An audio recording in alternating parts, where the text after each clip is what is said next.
I wish to make our position plain beyond any matter of doubt as regards the African continent. We in Nigeria appreciate the advantages which the size of our country and of its population give us, but we have absolutely no aggressive intentions. We shall never impose ourselves upon any other country and shall treat every African territory, big or small, as our equal, because we honestly feel that it is only on that basis of equality that peace can be maintained in our continent.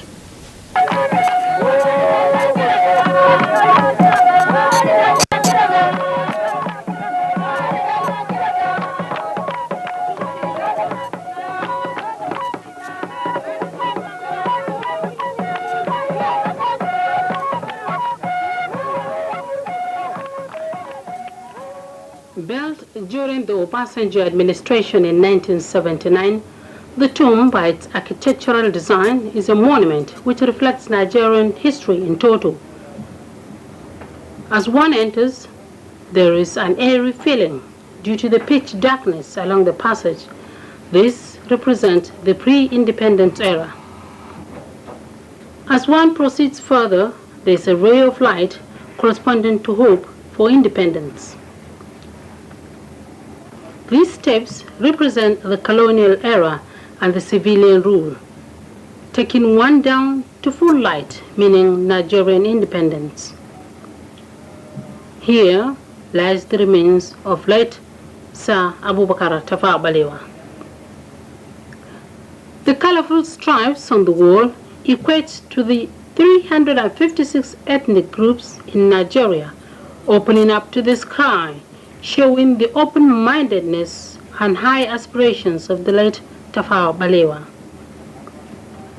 This bridge leading to the exit has cracks in between, depicting the civil disturbances after the assassination of the Nigerian first Prime Minister. The late Sir Abubakar Tafawa Balewa has left a lot to be remembered for, especially spiritually, as he is among those that saw to the entrenchment of democratic rule in the country. The first Nigerian Prime Minister also left behind several mementos housed in this building within the premises of the tomb. Wristwatches, a black and white TV set given to him by Queen Elizabeth I as an award in London in the year 1945, a bottle of crude oil discovered in 1957 when he was the Minister of Works, a radio, a sword that he received from Sardauna of Sokoto, Sir Ahmadu Bello, a personal knife, caps, personal memoirs, and pictures.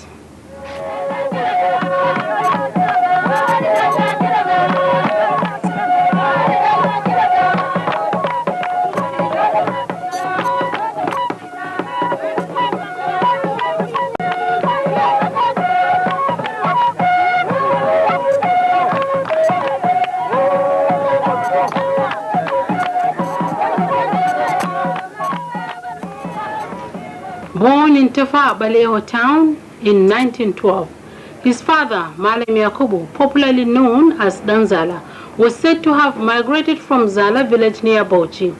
The town, Tafawa Balewa, is just about 80 kilometers away from the state capital. Purji, as the locals call it, or Tafara Balere in Fulfulde language, meaning the Black Rock, is where the name Tafawa Balewa was derived from, and from atop one can see the beautiful setting of the town Tafawa Balewa. Also by this Black Rock is a river, a tributary of River Gongola, where the late Sir Abubakar Tafawa Balewa spends his leisure time. The ruins of his ancestral home still exist in Tafawa Balewa town, with the trees he planted still standing tall and aiming higher towards the sky. This premises in the heart of Tafawa Balewa used to house the Prime Minister's elementary school.